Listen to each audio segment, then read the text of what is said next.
Kita harus menjaga NKRI ini. Tidak boleh NKRI ini tergadai. Paham?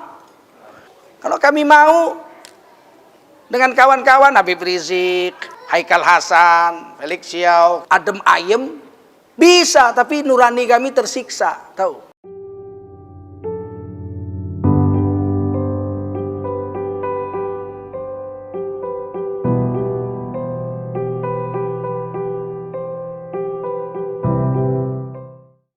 Kita harus menjaga NKRI ini.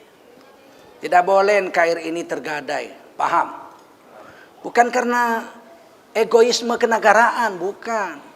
Karena kita punya orang Islam di negeri ini 230 juta orang.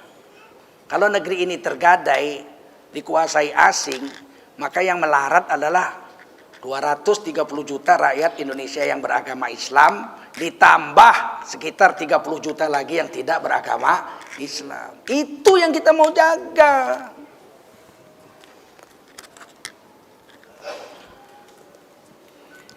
Istiqomah itu susah.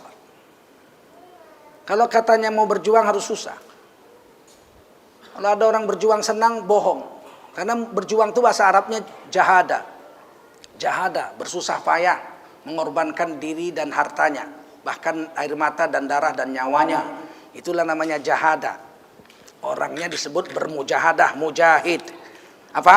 Mujahid. Mujahid itu kata Nabi, mujahid al-mujahidu man jahada nafsahu fi ta'atillah. Orang yang memperjuangkan agama, memperjuangkan negaranya untuk bisa bagus berdiri menurut tujuan negara, itu orang yang susah payah siang malam mengkontrol nafsunya untuk bisa taat pada Allah. Jadi jahada itu susah payah. Kalau ada orang berjuang dia senang-senang, itu pembohong. Mana ada pejuang gembira senang? Saya mau, ayo kita berjuang, ayo. Kau di luar sana makan tiwul, makan getuk. Saya berjuang tapi saya di dalam istana. Saya berjuang dari istana. Dia makan, saya makan. Dia tidur, saya tidur. Dapat gaji lagi saya. Ini pejuang apa enggak? Yang di luar sana berjuang, iya, saya berjuang juga. Jangan takut, jangan khawatir. Kita satu tujuan. Cuman kau di sana makan tiwul, saya di dalam makan daging, makan beef stick. Tapi saya sama kamu sama-sama berjuang. Mungkin itu? Kutanya dulu, mungkin itu? Makanya kami orang Sumatera nggak bisa begitu-begitu. Tidak bisa kami berminyak-minyak air. Kalau tidak, katakan tidak. Itu ada peribahasanya itu. Kalau padi, katakan padi. Agar aku tidak tertampi-tampi. Kalau jadi, katakan jadi. Supaya aku tidak ternanti-nanti. Pinggan tak retak, nasi tak dingin. Sekali kau tak hendak, 1000 kali ku tak ingin. Lebih baik mati berkalang tanah daripada hidup bercermin bangkai. Itu sudah ditanamkan di benak kami sejak kami lahir. Paham? Nggak pandai kami itu pura-pura. Kalau kami pandai begitu, duluan kami lah jadi komisaris.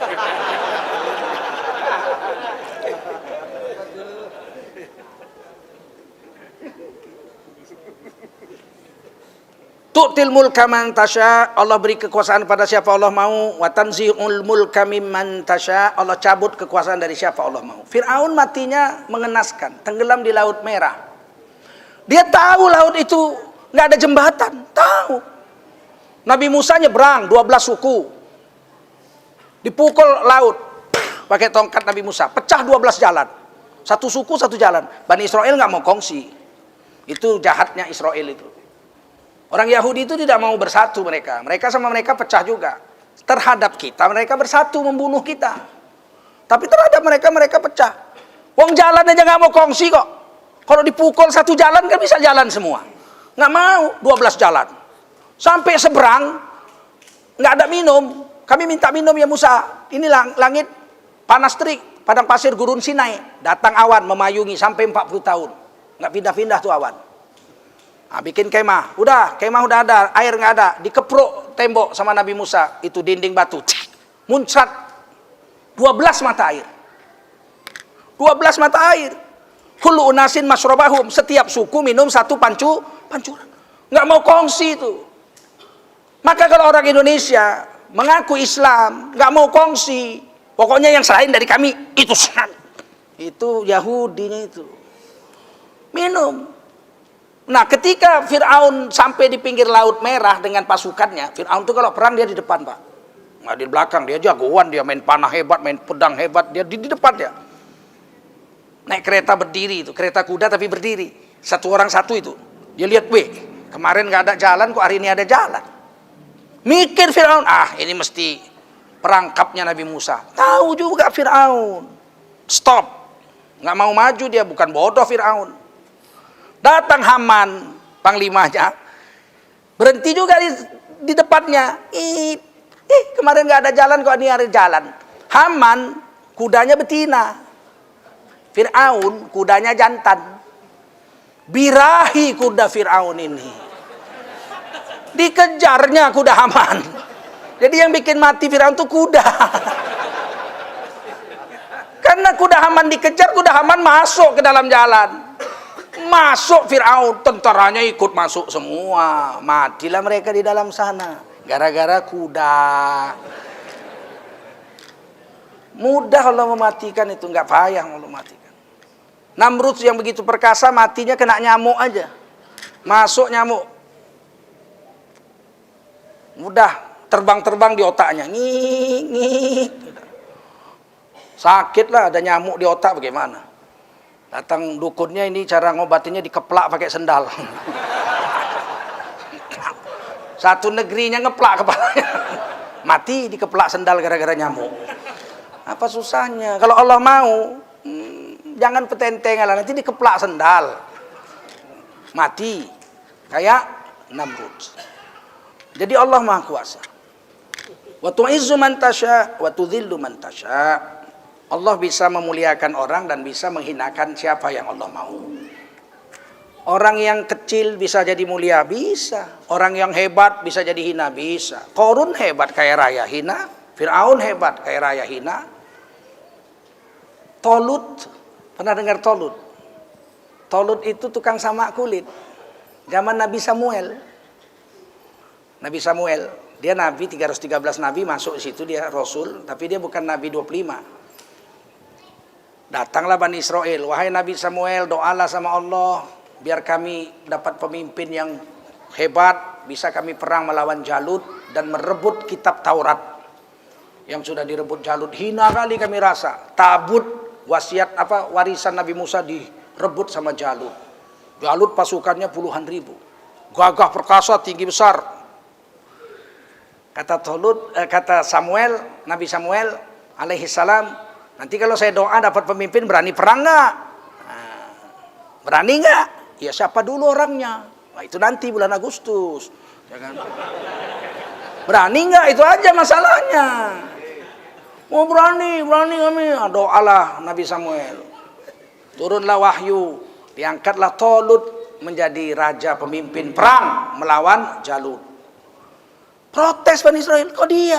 Dia kan miskin. Tukang samak kulit. Kami orang kaya, bangsawan. Kenapa mesti orang miskin tukang samak kulit? Allah jawab, Talut diangkat jadi pemimpin, pertama beriman dan soleh, itu pastilah. Yang kedua apa? Bastotan fil ilmi wal jisim. Ilmunya unggul, badannya kekar, hebat, kuat, perkasa. Jadi dua, ilmunya unggul dan badannya perkasa. Jadilah 5.000-an orang tentara tergabung lawan puluhan ribu orang tentara. Datang menyerbu dari Palestina, nyerbu ke istananya Jalut. Kata Tolut, sesungguhnya para pejuang sekalian, kita akan diuji. Jadi setiap pejuang itu tetap diuji, Pak. Nggak ada mulus-mulus, namanya mujahid. Dengan sebuah sungai bin Nahar, kita diuji dengan sebuah sungai. Barang siapa meminum air sungai itu, dia akan lemas, gak bisa jalan. Barang siapa yang meminumnya illa qalilan minhu, sedikit saja, satu cebokan tangan minum, maka dia bisa nyebrang dan bisa perang. Tapi yang sebagian besar mereka ternyata nggak tahan juga. Begitu hausnya lihat sungai, minum sekenyang-kenyangnya, lempoh. Kata orang Jawa, lempoh, nggak bisa jalan. Yang lolos cuma 313 orang. Yang minum hanya secidukan tangan, hanya 313 dari 5.000. Paham? Nah, ini sekarang kita lagi diuji nih. Diuji. Ayo, mau nggak? Tapi ujiannya nggak sungai. Ujiannya komisaris. Ya kan?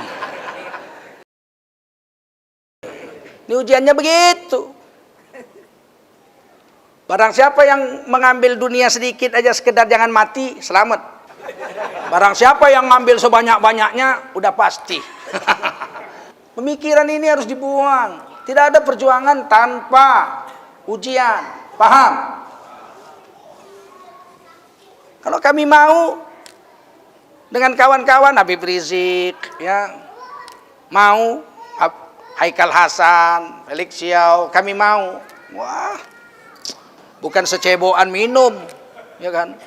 Satu masjidnya air disediakan. Nyelam pun bisa di situ nyelam. Tapi apalah artinya itu? Kalau ketika agama kita rusak. Saya selalu katakan agama nomor 1 bagi kami. Kalau agama rusak, terus kita diam saja, ini kan memalukan. Mana rusaknya agama? Mana? Masa matamu nggak lihat? Quran dinyanyikan lagu Jawa di istana. Apa kau nggak lihat? 70 tahun merdeka nggak pernah terjadi. Apa kamu nggak lihat KTP sekarang orang-orang aliran kepercayaan disamakan dengan agama? Agama dengan aliran kepercayaan sama kedudukannya di KTP. Apa kau nggak lihat? 72 tahun merdeka nggak pernah terjadi. Hah? Nggak lihat kau?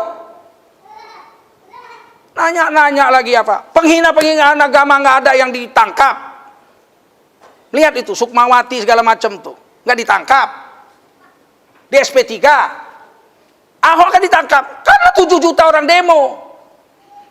Kalau 7 juta orang hore, selamat dia. Jangan bilang agama nggak rusak sekarang.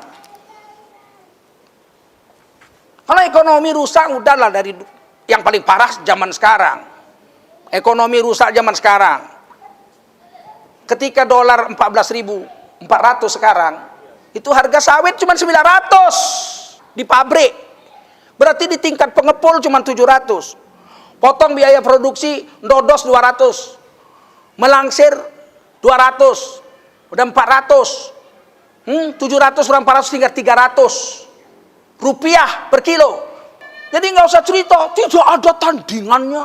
Ini memang hebat, nggak ada tandingannya. Kayak Umar bin Khattab, ya Allah.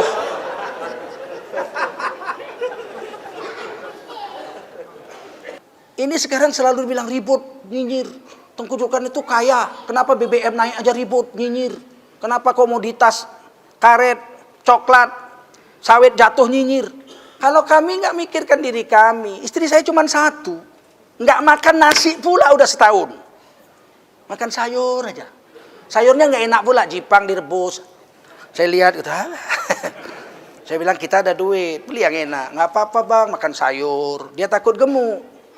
Saya bilang kau gemuk pun cantik juga. Saya nggak hilang cintaku kalau kau gemuk. Tapi namanya perempuan, makan sayur. Setahun, berapalah harga sayur? Sebakul pun harganya nggak sampai 30.000. Sebakul. Mana pula istri saya makan sayur sebakul? Apa? Saya makan, pagi ini saya makan gratis. Di Masjid Serpong tadi, Al-Hakim. Siang ini, singgah aja situ saya makan gratis. Sekarang Pak, alhamdulillah saya makan selalu gratis. Di airport saya makan, mau bayar, sudah dibayar. Siapa yang bayar? Nggak tahu. Begitu Pak. Siapa yang bayar? Tadi ada orang Cina situ Pak yang duduk situ, dia bayar Bapak. Ya Cina pun bayar saya juga. Alhamdulillah ya kan. Begitu. Apa susahnya makan? Kalau kami Habib Rizik dan kawan-kawan ini mau adem ayem bisa, tapi nurani kami tersiksa, tahu? Tersiksa nurani kami. Kami ceramah di kampung, datanglah orang Pulau Rupat kemarin di Dumai. Pak Kiai, sudah setahun ini harga karet cuma 2.500 sampai 3.500 saja sekilo. Kita lihat wajahnya itu, ya Allah, apa yang kita bisa buat? Kasih duit pun kan sekedar dia bantu dia 2-3 hari aja. Tapi kalau saya presiden kan saya panggil, hei, toke-toke karet kumpul semua, toke-toke sawit kumpul semua. Lu bisa nggak bikin stabil harga? Kalau dia ngelawan, kalau saya nggak bisa apa-apa, nggak apa-apa. Besok pagi terbit matahari, izinmu ku cabut, modar gue. Izinkan di tangan saya presiden. Mau nggak punya presiden yang tegas begitu? Nggak mesti saya, ada. Kalau nggak ada miskinlah Republik Indonesia ini, betul?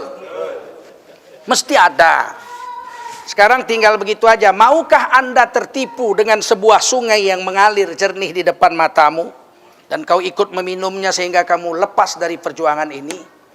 Atau kau berpuasa 10 bulan tidak mengambil apa-apa dari sana sehingga kamu akan mendapatkan hasil mengalahkan 30 ribuan tentara Jalut? Pilih saja. Itu aja ceramah ini.